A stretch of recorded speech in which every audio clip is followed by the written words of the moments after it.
Jordan Rubin here at Beyond Organic Ranches with Dr. Robert Melillo from Brain Balance, and we're talking about beef.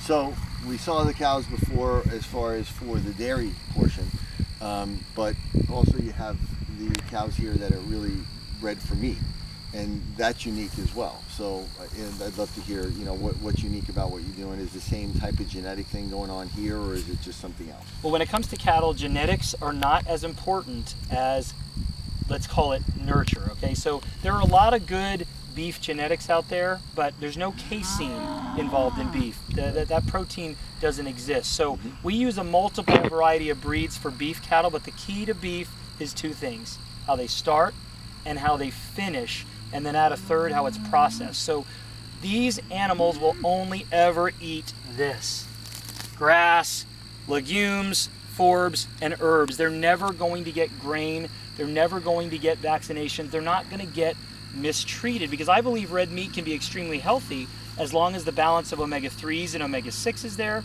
and CLA. But in addition to just grass feeding or green feeding, we green finish the cattle. It's a little known, let's call it secret, that organic cattle in the last 90 to 120 days can be completely grain fed as long as they have access to pasture. That means if this gate was open and there was pasture while they had a whole buffet of grain laid out, that would be considered organic. They can't eat GMOs or antibiotics or hormones, but they're eating grain, and grain changes the animal's structure, changes the balance in the meat, which makes us imbalanced. We have too much omega-6s in America, too little omega-3s, which is inflammatory. So our cattle and our meat has a ratio of between 2.5 to 1 and 1 to 1, 6 to 3, and the ideal is 4 to 1 to 1 to 1, whereas the average egg in a grocery store could be 30 to 1, 6 to 3, and our average diet in America is said to be 32 to 1 now. So we're moving 6 being predominant. And normally 4 to 1, 6 to 3. Yeah, 4 to 1 to 1 to 1 is ideal. All of our foods correspond to that, and CLA is wonderful for so many things. Not to mention, we use a certain processing technique. No one wants to hear about slaughtering animals, but they do have to die for us to eat. Right. We slaughter them using biblical methods or kosher methods, because that way the animal does not produce excessive hormones, which actually ends up in the meat, and blood and certain fat is mixed in the meat in conventional and even organic, and we don't want that either, because those are toxins, we believe. So how you start, how you finish, and how you process makes Beyond Organic beef different. And then we have, you had for lunch our what we call ranch roast barbecue. We've got summer sausage, hot dogs, all these things that kids love to eat, steaks, ground beef. We try to create foods that meet a child and an adult's needs. We have a great beef jerky. So the idea is understanding that beef is healthy, but which beef should you consume? We believe Beyond Organic is where it's at. And so, what you were talking about was your comparison to just organic beef. But I mean, that's not even close to what regular beef that you would get at McDonald's or something like that, if it's even beef there.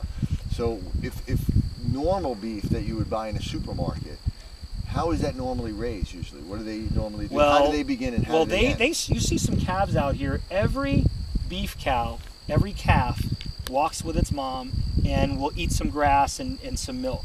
It's what happens from that point on. Once they're about 6 months old, they start to learn how to eat out of a bunk. It's called backgrounding, because you can't take a cow used to eating grass and put it in a feed bunk. But once they're about 6 months old, they start getting taught how to eat out of a bunk. And then when they become, say, a certain weight, maybe 800 pounds, they're put into a confined animal feeding operation where they gain 4.5 pounds a day, which is about 3 times what they should gain.